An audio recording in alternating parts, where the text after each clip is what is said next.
Approche, approche. Eh, hôpital ya bien vraiment. Eh, papa docteur. Jambo. Huku ni aje? Ni salama, ni salama. Eh bwana, iko sanisha gonjwa mzee. Inaonekana tu vraiment faso hii suna rejea inaonekana. Shagonjwa kabisa. Mpaka naanze kupima.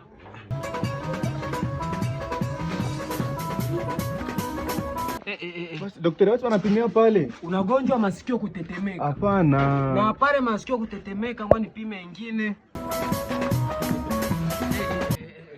Na kinywa kunuka.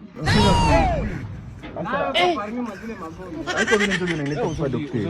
Ni kichwa njeko kinanisumbua sana mzee. Kichwa tu. Ndio, sasa nimepima nimeona na kichwa kisa kama kuderaje kidogo. Ndio mzee. Sasa gisi ya kufanya ndio mumu sali nimerotoa. Useme bakupatie kunywa septandeze. Yesu! Njoo nitakutunza, njoo nitatunza ile magonjwa yako. Ah, zero. Ingia Mungu. Mimi najua ile iko dawa hii magonjwa yangu papa, pardo sana. Pardo sana papa. Ne parte pas, njoo nitakutunza.